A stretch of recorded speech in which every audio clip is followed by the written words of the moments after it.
errors zonna zoba wakola mu bulamu, mistakes ze wakola mu bulamu, you own up.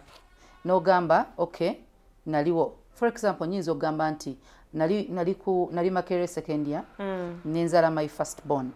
Era ng'omuwala yenna asoma nti ofunye disappointment okuvamba o disappointing abazadde, ofunye disappointment okuva ew'omusajja kubanga teri muwala ayingira mu relationship abawala ababato ng'ayingira nti agenze kuzaala abeere single mother.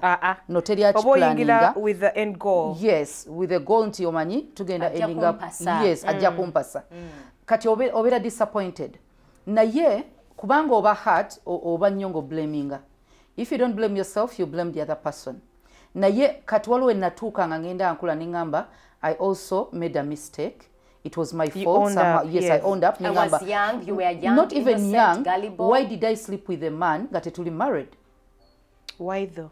Why did I do it? I was in school. Abazadde bakuwa tuition. Oba nali nsasula nsanvu mu etaano because I was doing big comic stand. Ngeri awo mu nsanvu mu etaano. Kati zali nyingi. 2006. What time? It was 2006. It was a lot of money. 2006 nali mu second year. Wagezaako nnyo kwekuuma Nekuma, he was my first man. Bafunira mbuto mwezi 2 he broke your virginity. Banange Pavini. Pavini ebibuzo byaki? Anti tubanga tuli abali mu Q&A. Yes. I was naive. Si naive nti ensi sigimanyi, but wekijja mbasajja, I trusted him because musajja gwena soko kwagala. For his better words, you are gullible. He easily manipulated you into. Musajja gwena soko kwesiga. So musajja bagamba nkwagala ngenda kuwasa, and that is the time. And you at campus, you feel you're old enough. Leave alone even being old enough. When I lost my dad, that same year, no, in 2005, nga mubulamu bwange was everything. So I was looking for a replacement. Exactly. Because at home naina challenge because ne mami wange yachingamba. I had a challenge nti nali sina muntu gwe nesiga. I wasn't so close to my mom. It was dad all the time, everything dad. So one time my sister, era dad we yafa. My sister angamba ogenda kola otya nga daddy wagenze. Of every 1 year, this was your core, this was your backbone. Oba yali achibuza ndoza mutima mulungi, nze nakitwala mu ngeri mbi.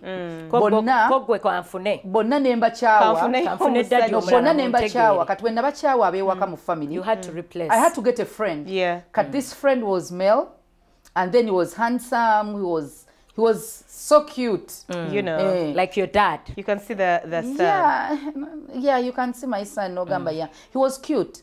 Kati ebigamba ate nebisuka okubanga we are friends. Nankwana. Kati ye yankwana because I was young, I was beautiful. So did you go to his home or hostel?